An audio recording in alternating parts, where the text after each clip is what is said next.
चलिए, तो कल हमने कक्षा 12 की ऑनलाइन क्लास में एल्कोहल, ईथर और फिनॉल वाला चैप्टर स्टार्ट किया था, जिसमें हमने बताया था कि एल्कोहल क्या होते हैं, एल्कोहल कितने प्रकार के होते हैं। यहाँ तक हमने कल बता दिया था। तो आगे आज हम चलते हैं अपनी इस ऑनलाइन क्लास की ओर, देखते हैं, है ना। आज आप जानेंगे इस चैप्टर में जो एल्कोहल होते हैं उनका आईपीसी नेम कैसे रखते हैं, उनमें जो समावयवता होती है वो किस प्रकार की होती है और उनकी बनाने की विधियां क्या क्या हैं। तो चलते हैं, है ना। सभी कक्षा 12 के, है ना, विद्यार्थियों का इस ऑनलाइन क्लास में स्वागत। चलते हैं इस ऑनलाइन क्लास की ओर, देखेंगे। सबसे पहले आज हम जानेंगे एल्कोहलों में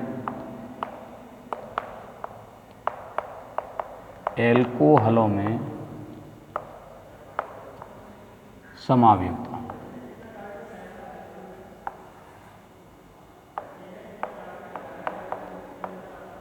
एल्कोहलों में समावयवता मुख्य रूप से ये जान लें कि एल्कोहलों में क्रियात्मक समूह समावयवता मुख्य रूप से पाई जाती है, बाकी और भी होती है। मेन रूप से ज़्यादातर यही पूछी जाती है ना। तो फंक्शनल ग्रुप आइसोमेरिज्म कहते हैं। तो सबसे पहले हम ये डालेंगे समावयवता क्या होती है ना। तो अर्थात बे यौगिक जिनके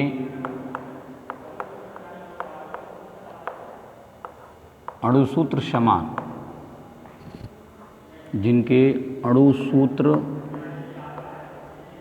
समान, परंतु संरचना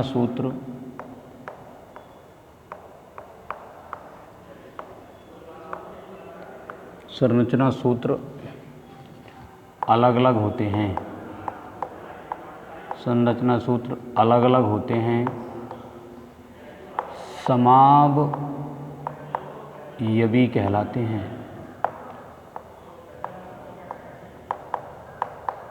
समावयवी कहलाते हैं तथा ये घटना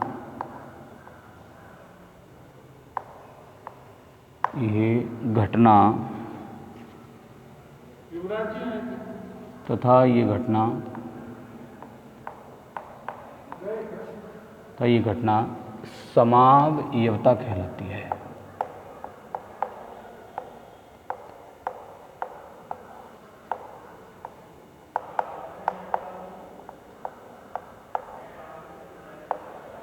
ठीक, ध्यान देंगे।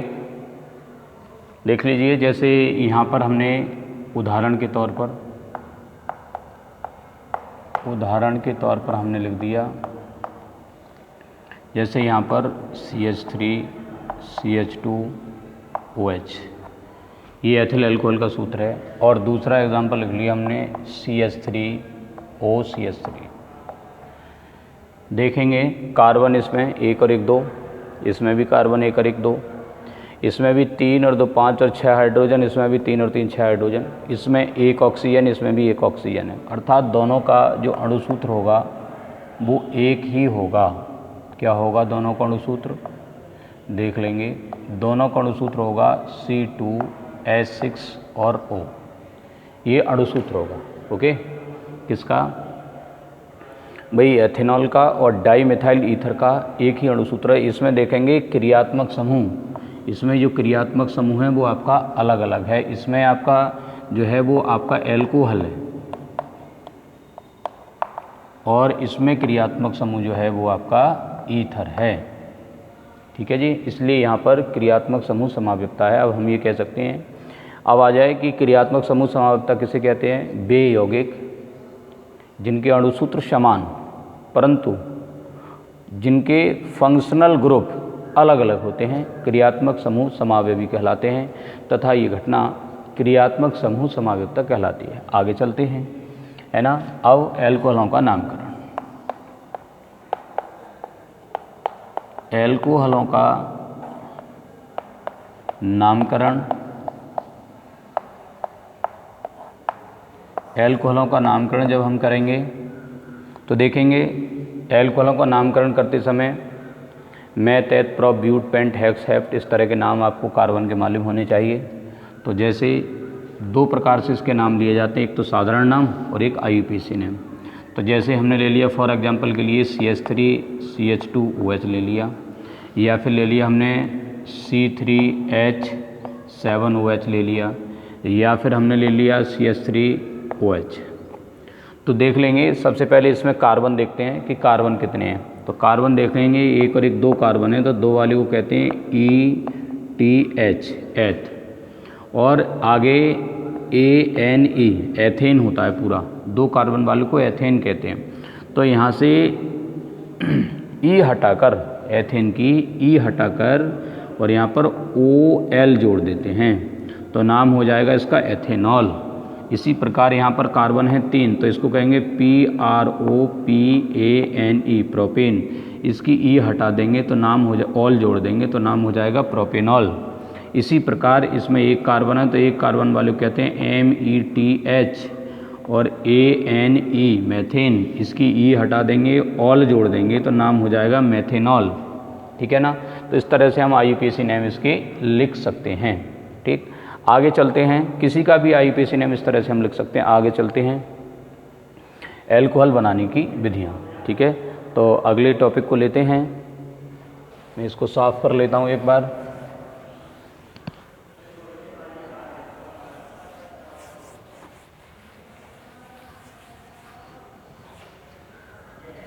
एल्कोहल बनाने की विधियाँ। ठीक है, एल्कोहल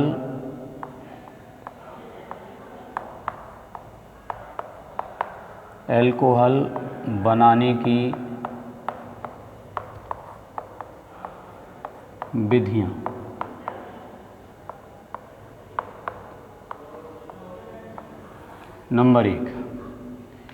नंबर एक हेलो एल्केन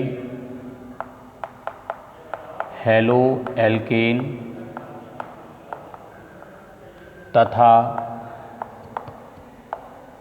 NaOH या AgOH की क्रिया से।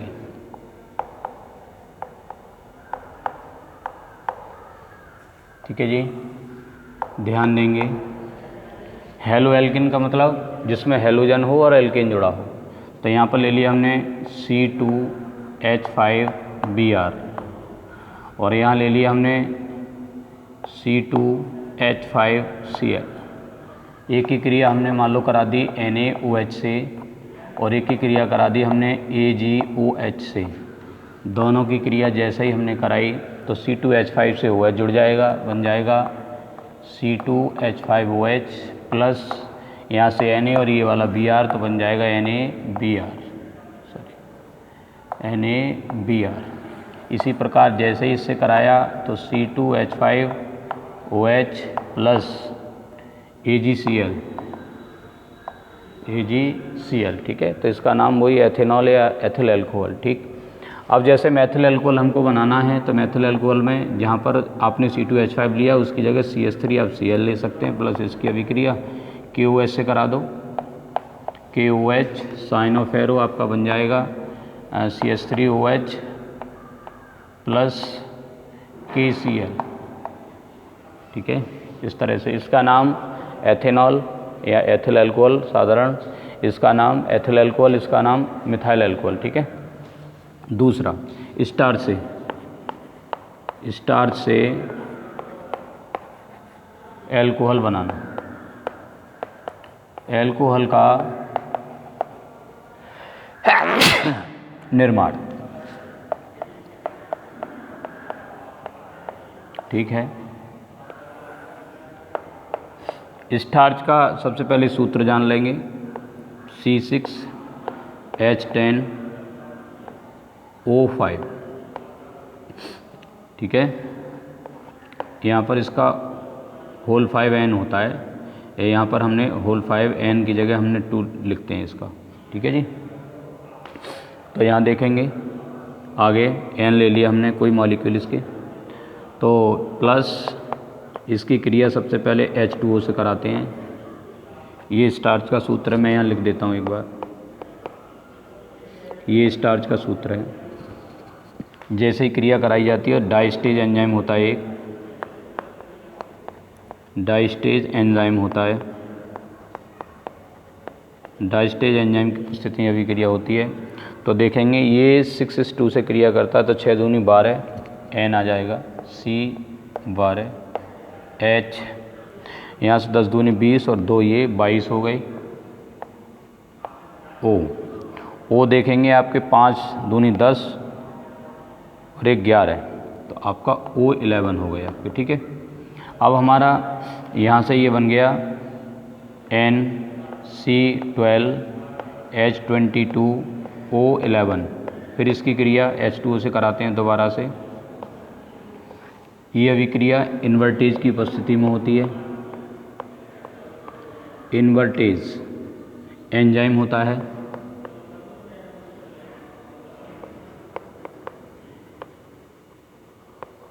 इन्वर्टेज एंजाइम के साथ जैसे ही अभिक्रिया होती है, चौक ले लेता हूँ एक बार, चौक ख़त्म हो गया है।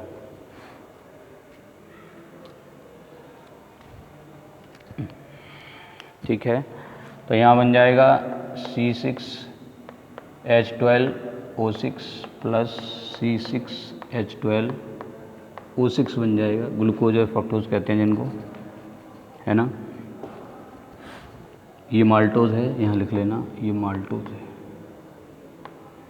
माल्टोज। यहाँ से फिर हमने ले लिया C6H12O6 ले लिया। ये अभिक्रिया जाइमेज की उपस्थिति में होती है, ये भी एंजाइम होता है। एंजाइम की उपस्थिति में तो आपका 2C2H5OH प्लस 2CO2 बनती है कार्बन डाइऑक्साइड। इथाइल इसका नाम है, वही एथिल अल्कोहल है, एथेनॉल। मैं लिख देता हूँ यहाँ पर एथेनॉल। तो डेफिनेशन इसकी क्या लिखी जाएगी, ठीक है। जब स्टार्च की अभिक्रिया डाइस्टेज एंजाइम की उपस्थिति में जल से कराई जाती है या स्टार्च का डाइस्टेज एंजाइम की उपस्थिति में जल अपघटन किया जाता है तो माल्टोज बनता है। माल्टोज का फिर जल अपघटन कराने पर, किसकी उपस्थिति में, माल्टोज का इन्वर्टेज एंजाइम की उपस्थिति में जल अपघटन कराने पर ग्लूकोज और फ्रक्टोज बनते हैं। ग्लूकोज की अभिक्रिया जाइमेज एंजाइम की उपस्थिति में कराने पर एथिल अल्कोहल प्राप्त होता है। ये अभिक्रिया 3 स्टेप में होती है, इसको ठीक से तैयार कर लेना, बहुत ज़्यादा इंपॉर्टेंट है। कई बार रिएक्शन ऐसे भी पूछी जाती है, क्या होता है जब स्टार्च का डाइस्टेज एंजाइम की उपस्थिति में जल अपघटन किया जाता है। दूसरी प्रकार, कैसे प्राप्त करेंगे स्टार्च से एथिल अल्कोहल, इस तरह से भी एग्जामिनर आपको पूछ लेता है, तो आप इसको ठीक प्रकार से तैयार कर लें। नेक्स्ट अगली अभिक्रिया है हमारी, वो हम लिखेंगे सुक्रोज से, हेडिंग डाल लेंगे सुक्रोज से एथिल अल्कोहल या सुक्रोज से अल्कोहल, है ना। कैसे देख लेंगे, हमने सबसे पहले सुक्रोज का सूत्र लिखा, क्या लिखा, C12H22O11, यानी ये जो चीनी होती है उसी का सूत्र होता है। H2O इसकी अभिक्रिया जल अपघटन करा देते हैं, वही इन्वर्टेज एंजाइम की उपस्थिति में, इन्वर्टेज एंजाइम की उपस्थिति में जैसे ही कराते हैं तो यहाँ पर बनता है C6H12O6 प्लस C6H12O6, ठीक है। ये अभिक्रिया 2 स्टेप में होती है, तो यहाँ पर C6H12O6 sign of arrow zymase enzyme होता है, जाइमेज एंजाइम होता है, तो बनता है 2C2H5OH प्लस 2CO2 बनता है ना। इसका नाम वही एथेनॉल है।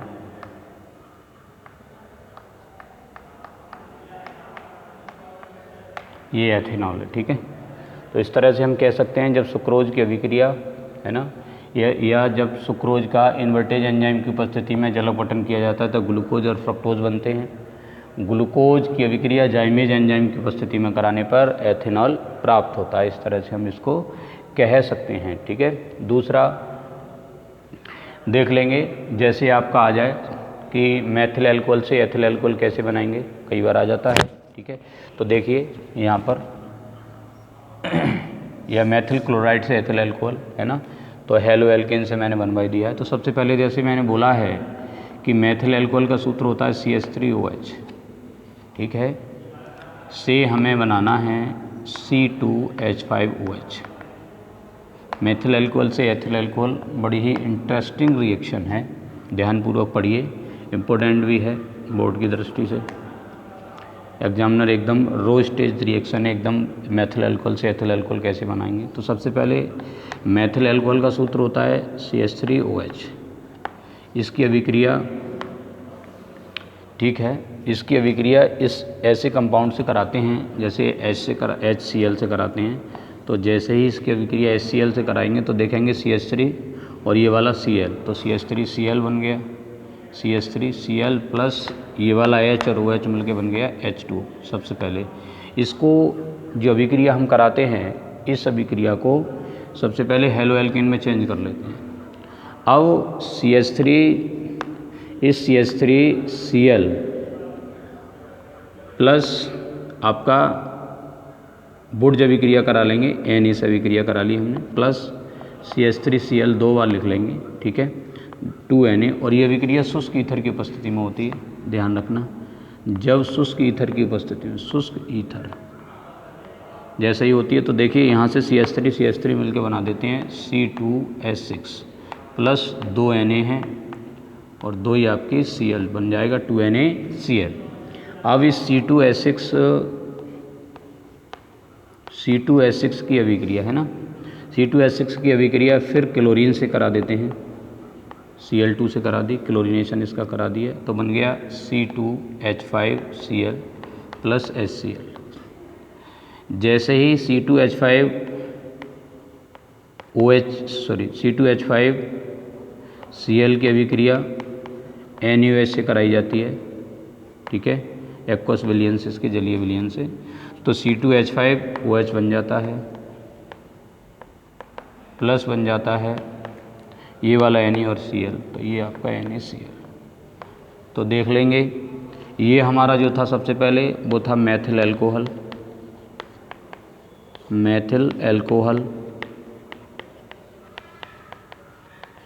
और इसका नाम है एथिल अल्कोहल।